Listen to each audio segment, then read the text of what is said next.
right, when I make these videos, I got to remember to stand to the side so I can make room for the words when we need them. So this video has to do with context, the importance of context when we study development.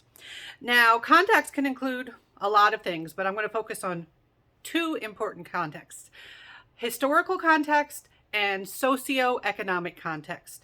Now, historical context has to do with when you are developing. And this overlaps with Bronfenbrenner's idea of the chrono system. Now, that's in a separate outside YouTube video that I posted for my classes. I will put the link in the description for this video for folks who are joining from the outside.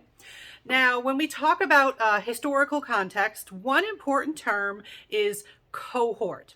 A cohort is a group of people born about the same time. Sometimes we get really specific and we'll even say born within a year of each other, and sometimes it's less specific than that. But basically, a cohort's a group of people who were born at about the same time. Now, sometimes we also use terms like generations. You might have heard people try to insult an older individual by saying, "Okay, boomer," and maybe they talked about younger people by saying, "Oh, millennials, they're always doing this thing that annoys me." And maybe you wondered, what those words mean. What does that have to do with? Well, there actually are people who study generational differences, and they've defined these things. If you're curious, a boomer or a baby boomer is named after the baby boom that happened after World War II. And in the times of prosperity and safety, people had a lot of babies. And people born between 1964, no, not, I said it backwards, 1946 and 1964, they are baby boomers. All right, people from 65 to 1980, those are Generation X. I'm Generation X, yeah, we're the generation that's often forgotten. Millennials, a lot of times people use millennial just to mean young person, but they're getting older, they're adults now. Millennials are born between 81 and 1996. And then folks between 97 and 2010 are Generation Z, and we've even named the folks born after 2010 from 2011, and we don't know when it's going to end. That's Generation Alpha. I have one child born in 2009 and one child born in 2011, so technically they're different generations. Isn't that weird?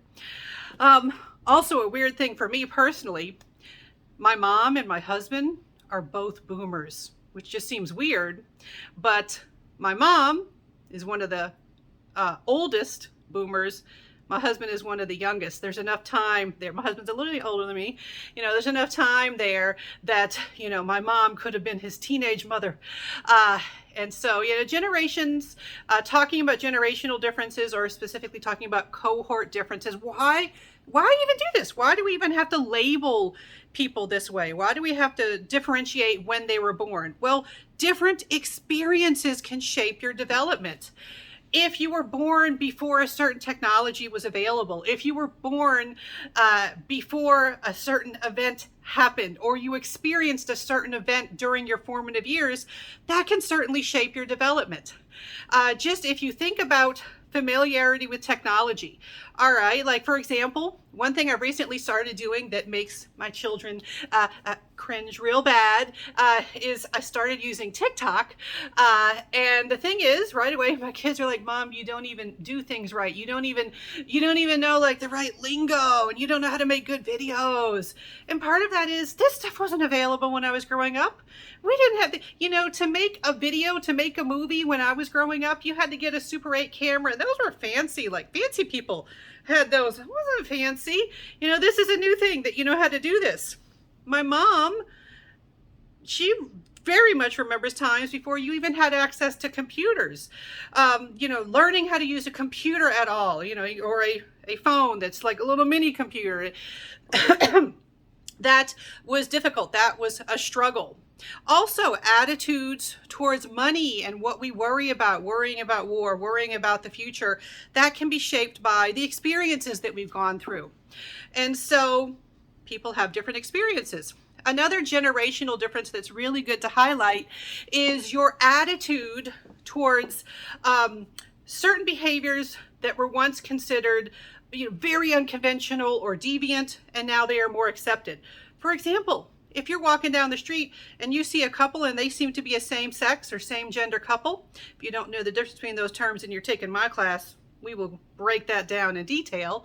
All right, but you see two people. If you're from a younger generation, you are much less likely to look at that and say, oh, whereas older generations, because of social differences, they might look at that and be surprised. We actually see when we do research that things like support for same-sex marriage differ by generation. Younger generations are much more in support of same-sex marriage than your older generations. That's just one example of differences that you can see. Things like what is considered professional attire. My grandparents used to talk about the shock they had when people stopped wearing hats to work. Men stopped wearing hats to work. Or the first time a woman went to work without wearing hosiery. And oh, that was shocking. And now you have younger people today who are kind of asking the questions like, well, do we have to wear button-up shirts? I mean, do we have to wear ties? Can't we look professional just by looking clean and crisp in the clothes that are comfortable to us? We're starting to question that. Things like colored hair. It used to be a lot of places you could not go to work. You could not be employed somewhere and have colored hair or piercings. And now in a lot of places that flies. Generational differences. People are saying, well, hey, I'm okay with that. This generation is okay with that. All right, so those are some cohort differences.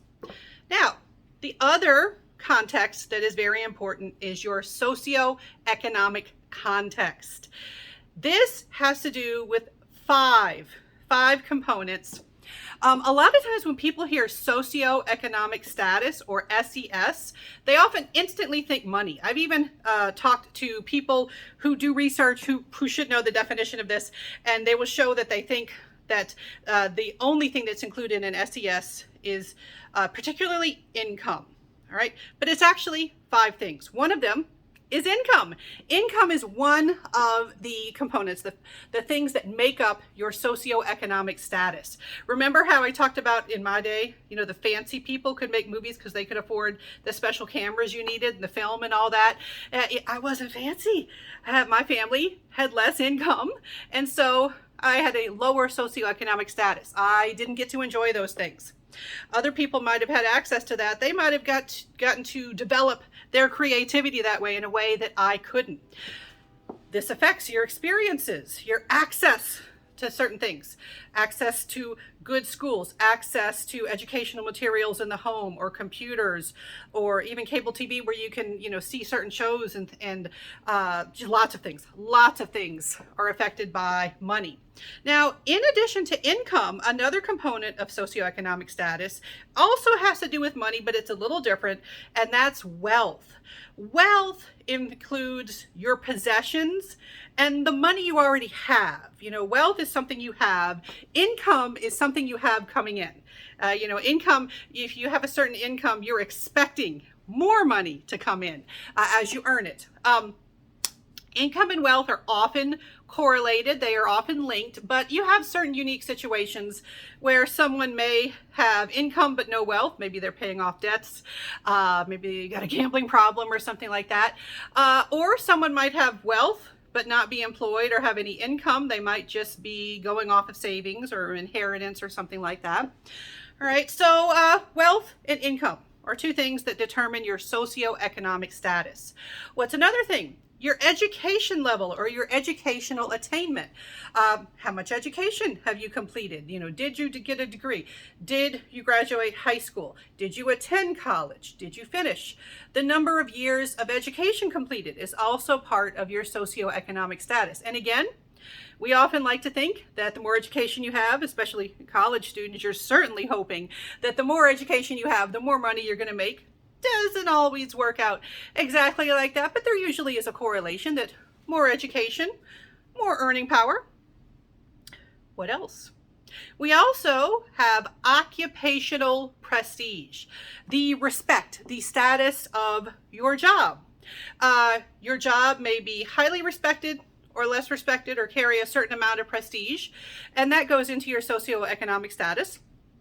And then finally, we have neighborhood or residential quality, the quality of your neighborhood. And certainly if you have more money, You can afford to live in a nicer neighborhood or live in a nicer area, but for various reasons that may not always happen. But do you live in a safe neighborhood? Do you live in a nice looking neighborhood with nice scenery and parks? Do you have access to certain things in your area, in your neighborhood? So all 5 of these things make up your socioeconomic status. Why do we care about socioeconomic status? It can make a big difference in terms of the experiences you have growing up.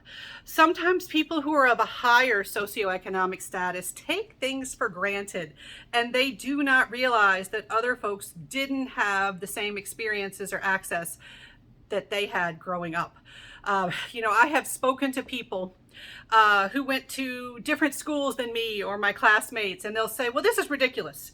We all learned this in such and such grade. And I'll just kind of look at them and I'll say, I didn't learn that in any grade.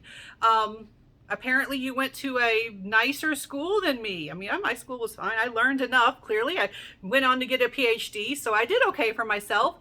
But this person had clearly gone to a fancy school, and it never occurred to them that there were people who didn't go to that fancy school.